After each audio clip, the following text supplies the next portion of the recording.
ఒక పక్క బాధ ఆవేదన ఈ ప్రాజెక్ట్ చూస్తా ఉంటే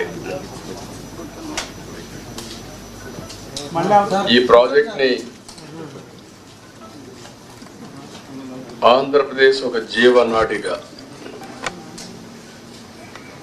పోలవరం ఆంధ్రప్రదేశ్ రాష్ట్రానికి ఒక వరంగా భావించి ఆ రోజు మనం శ్రద్ధ పెట్టాం. ఈ ప్రాజెక్ట్ వల్ల ఇది పూర్తి చేసుకుని నదుల అనుసంధానం చేసుకోగలిగితే ఈ రాష్ట్రానికి కరువు అనే మాట లేకుండా చేయొచ్చనే విధంగా మనం ఆలోచించి ప్రాజెక్ట్ ముందు తీసుకుపోయాం.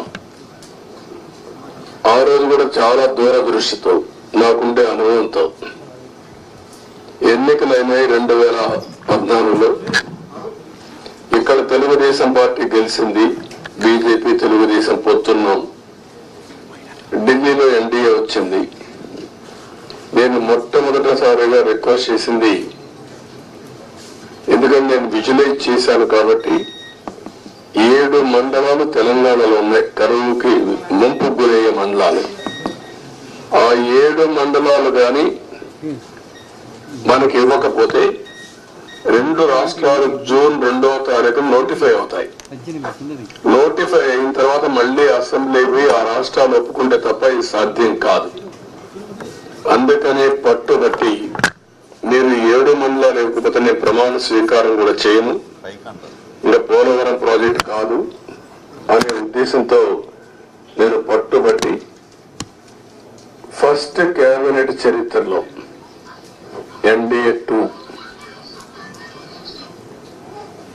అసెంబ్లీలో మామూలుగా మెంబర్లంతా కూడా ఓట్ తీసుకున్న తర్వాత రెగ్యులర్ బిజినెస్ స్టార్ట్ అవుతుంది. మినిస్టర్స్ ని స్వేరింగ్ ఇన్ చేసి ఎంపీలు ఓట్ తీసుకొని రెగ్యులర్ బిజినెస్ స్టార్ట్ అవుతుంది. అలాంటిది ఆర్డినెన్స్ ద్వారా ప్రెసిడెంట్ ఆఫ్ ఇండియాని కన్విన్స్ చేసి కొత్త ప్రభుత్వం ఆర్డినెన్స్ ఇవ్వాల్సిన అవసరం ఉండదు, ప్రెసిడెంట్ కూడా ఒప్పుకోడు. ఈ యొక్క అత్యవసర పరిస్థితిని ఆయనకు నచ్చజెప్పి ఒక కేబినెట్ మినిస్టర్స్ వెళ్ళి నచ్చజెప్పి తర్వాత కేబినెట్ పెట్టి ఈ యొక్క తీర్మానాన్ని పాస్ చేసి ఆర్డినెన్స్ తీసుకొచ్చి అది యాక్సెప్ట్ చేసిన తర్వాత పార్లమెంట్ సమన్ చేశారు. దానివల్ల 7 మండలాలు మనకు వచ్చాయి. ఆ 7 మండలాలు వచ్చాయి కాబట్టి మనం ప్రాజెక్టు కట్టగలిగాం. అప్పటికే ఈ ప్రాజెక్ట్ చాలా, ఒక మాటలో చెప్పాలంటే అనేక సంక్షోభాలు ఎదుర్కొంది. 2500లో ఈ ప్రాజెక్ట్ రాజశేఖర రెడ్డి గారు ప్రారంభించడం, అప్పుడే అవకతవకలు చేయడం, కాంట్రాక్టుల్ని క్యాన్సిల్ చేయడం, అక్కడి నుంచి ప్రాజెక్టు ఆటకెక్కడం, అక్కడి నుంచి వాళ్ళందరూ కోర్టులకు వెళ్ళిపోవడం. ఇక్కడ కూడా land acquisition project central place లో ల్యాండ్ ఎక్విజిషన్ చేయాలంటే వాళ్ళు కోర్టుకు వెళ్ళడం, right main canal left main canal కాలువలు తవ్వాలంటే వాళ్ళు కోర్టులకు వెళ్ళిపోవడం. ఎన్ని లిటిగేషన్లు పెట్టాలో అన్ని లిటిగేషన్లు పెట్టి 2014 కంటే ముందు కిరణ్ కుమార్ రెడ్డి ముఖ్యమంత్రి అయిన తర్వాత టెండర్లు పిలిచాడు. అది కూడా కోర్టుకు పోయి గందరగోళం అయ్యి తర్వాత ఫైనల్ గా అన్ని కోర్టులు వెకేట్ వచ్చింది. ఆ సమయంలో విభజన జరిగిన సమయంలో ఇది నేషనల్ ప్రాజెక్ట్ గా విభజన చట్టంలో పెట్టారు. ఇన్ని నానా అవస్థలు పడి ప్రాజెక్టు ఇప్పుడే కాదు, ఈ ప్రాజెక్టు కన్సీవ్ చేసి చూస్తే 1940లోనే కన్సీవ్ చేశారు బ్రిటిష్ వాళ్ళు. అప్పటి నుంచి ముందుకి వెనక్కి రావడం, అప్పుడు కూడా 300 టీఎంసీ నుంచి 700 టీఎంసీ ఇంకా హైట్ కూడా పెంచి కట్టాలని చెప్పి అనుకున్నారు. కదా మనకు వచ్చింది చూస్తే 45.72 మీటర్లు దీంట్లో కట్టినప్పుడు 194 టీఎంసీ ఆఫ్ వాటర్ స్టోర్ చేసేట్టుగా మనం దీన్ని పెట్టుకున్నాం. అంటే 194 టీఎంసీ వాటర్ పెట్టుకుంటే 320 టీఎంసీ ఆఫ్ వాటర్ వాడుకునే అవకాశం వస్తుంది. ఫ్లడ్ వాటర్ వచ్చినప్పుడు ఈ రిజర్వాయర్లు పంపించి అన్ని చేసే అవకాశం వస్తుంది. ఉత్తరాంధ్ర కానీ ఈ యొక్క ఈస్ట్ వెస్ట్ గోదావరి, కృష్ణా, గుంటూరు, ఒక మాటలో చెప్పాలంటే ఇవన్నీ కానీ సక్రమంగా వాడుకుంటే రాయలసీమకు కూడా కరువు ప్రాంతమైన రాయలసీమకి ఇక్కడ గోదావరి నీళ్లు వాడుకొని కృష్ణా వాటర్ వాళ్ళకి ఇచ్చే అవకాశం ఉంటుంది. అవసరమైతే భవిష్యత్తులో అన్ని సహకరిస్తే గోదావరి వాటర్ కూడా రాయలసీమ కూడా తీసుకునే అవకాశం వస్తుంది. ఇది 15 lakh cusecs of water discharge, highest ఇది స్పిల్వే మీద. 3 గ్యార్జెస్ ఉంది చైనాలో, దానికంటే ఎక్కువ. అది ప్రపంచంలో ఒక పెద్ద సక్సెస్ స్టోరీ. అక్కడ కూడా ఇదే మార్గం రివర్ మార్చారు, అతిపెద్ద ప్రాజెక్టు కట్టారని మనం మాట్లాడుకుంటాం. దానికంటే ఎక్కువ వాటర్ ఈ స్పిల్వే మీద డిశ్చార్జ్ అవుతుంది. గేట్స్ కూడా చూస్తే 48 number, 16 into 21 meters size, 320 metric tons weight కూడా. ఇవి కూడా ఒక పెద్ద ఛాలెంజ్ కింద బిగ్గెస్ట్ గేట్స్ డిజైన్ చేసి మనం ముందుకు పోయాం. ఇంకొక పక్కన మీరు చూస్తే మేజర్ రివర్ ని డైవర్ట్ చేయడం, రివర్ ని డైవర్ట్ చేసి స్పిల్ వేని తీసుకొచ్చి స్పిల్ ఛానల్లో మనం వదిలిపెడుతున్నాం. ఇంకొక పక్కన 99% వాటర్ ని డిశ్చార్జ్ చేసే అవకాశం ఉంటుంది. ఇలాంటి ప్రాజెక్ట్ అయితే 2014-19కి 72% మనం పూర్తి చేశాం. అయితే నేను డీటెయిల్స్ ఈరోజు పోవడం లేదు, మెరిట్స్ మళ్ళీ మాట్లాడతాను. కానీ బాధ అంతా ఏంటంటే ఆ డేట్స్ కూడా మీకు మళ్ళీ ఇస్తాను నేను, మీరు కూడా స్టడీ చేయాలి. ఈ రాష్ట్రంలో ప్రతి ఒక్కరు కూడా అర్థం చేసుకోవాల్సిన అవసరం ఉంది. ఒక వ్యక్తి రాజకీయాలకి ఉండదగ్గ వ్యక్తి కాని వ్యక్తి రాజకీయాల్లోకి వచ్చి రాష్ట్రానికి ఒక శాపంగా మారి, ఎందుకు నేను ఈ మాట వాడుతున్నానంటే ఇది ఒక ఉదాహరణ. పోలవరం కేస్ స్టడీ, ఇలాంటి చాలా జరిగాయి. అతిపెద్ద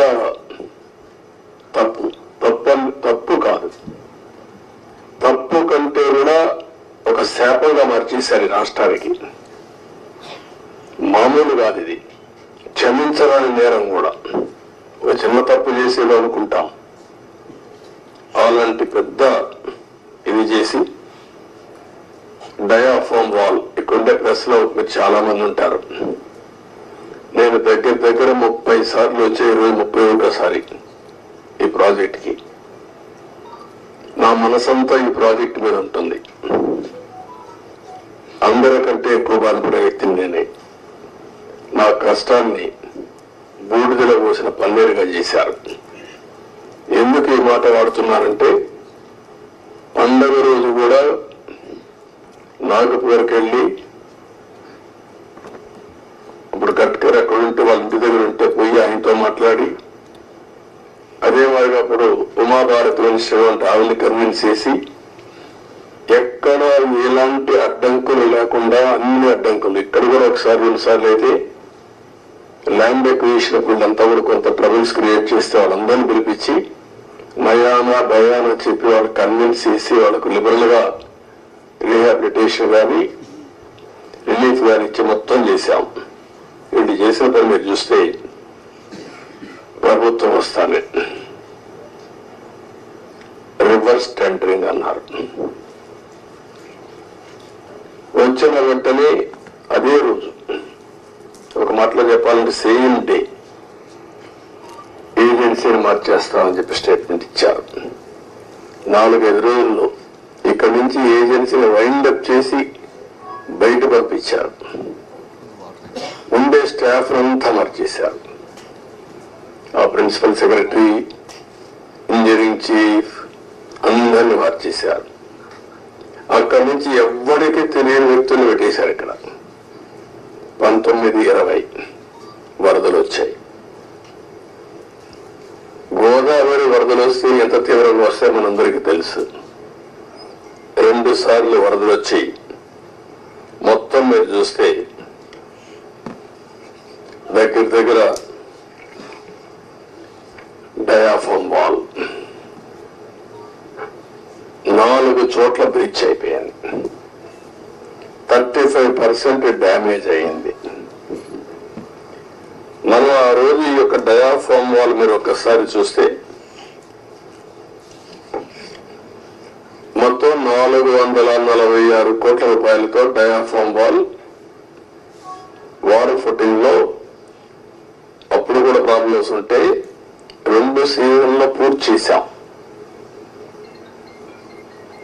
ఆ డయాఫ్రమ్ వాల్ కాపాడవలసినటువంటి ప్రభుత్వం కాపాడకుండా ఇష్టానుసారంగా ప్రాజెక్టు యొక్క ఫేట్ తో ఆడుకొని ఇప్పుడు మొత్తం ఈ డ్యామేజ్ అయితే ఆ డ్యామేజ్ కూడా కనుగొనడానికి ఒక 1 year పట్టింది. గవర్నమెంట్ ఆఫ్ ఇండియా చాలా సార్లు చాలా స్పష్టంగా మీరు మార్చద్దంటే అవన్నీ కరెస్పాండెన్స్ రేపే నేను మాట్లాడతాను. ఇప్పుడు నేను డీటెయిల్స్ పోవడం లేదు. బ్రాడ్ గా కాన్సెప్ట్ ఫస్ట్ టైం ఇన్ఫర్మేషన్ ఇక్కడికి వచ్చాను. I have seen the project. మామూలు వాళ్ళైతే అర్థం కాదు. నేను ఒక 100 సార్లు ఈ ప్రాజెక్ట్ గురించి రివ్యూ చేసి ఉంటాను. 30 times ఇక్కడికి వచ్చి ప్రాజెక్ట్ లో చూశాను. అడుగడుగున అన్ని నిర్ణయాలు నేను భాగస్వామిని అని అర్థం చేసుకోగలిగాం. ఈరోజు ఒక పక్కన డయాఫ్రమ్ వాల్ 3 bits లో పోతే ఇప్పుడు ఆల్టర్నేటివ్స్ ఏంటంటే మీనవేషాలు లెక్కేసే పరిస్థితికి వచ్చారు.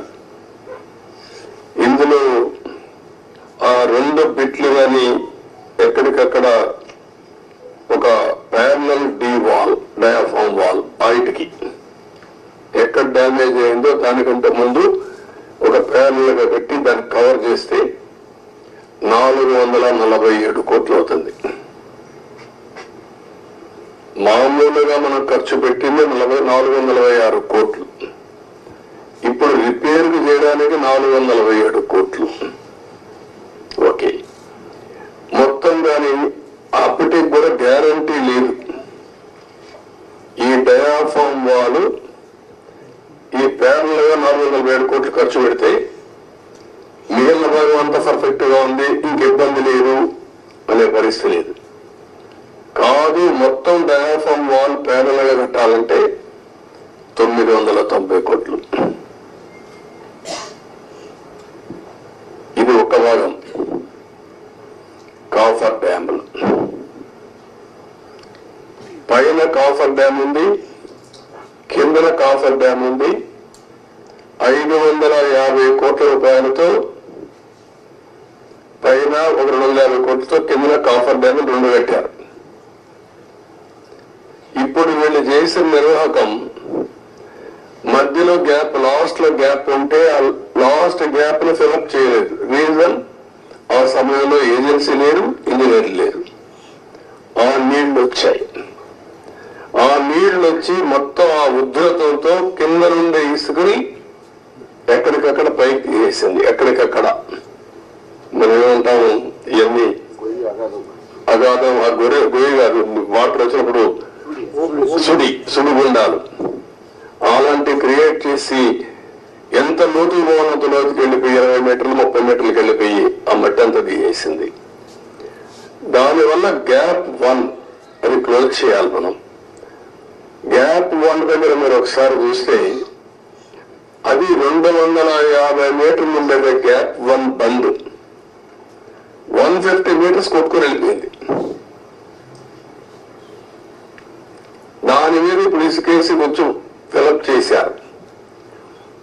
ఇప్పుడు ఆ ఇసుకేసి అది ఫిలప్ చేస్తే దాన్ని మళ్ళా గ్యాప్ 1 ఫిలప్ చేయాలి మనం.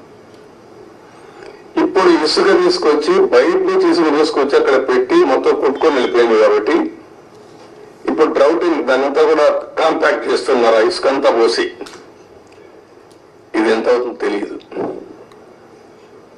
ఒక 2000 కోట్లు అవుతుందా, ఎంత అవుతుందో తెలియదు. They are saying as on today 2000 కోట్లు నాకు నమ్మకం లేదు. అడ్మినిస్ట్రేషన్ పైన వాళ్ళు ఏ లెక్కనేసారో తెలియదు నాకు. ఇది అయిన తర్వాత గ్యాప్ 1 అనేది లాస్ట్ లో ఉండేది వస్తుంది, గ్యాప్ 2 డయాఫామ్ వాల్, గ్యాప్ 3 ఇంకొక వాల్ కట్టారు.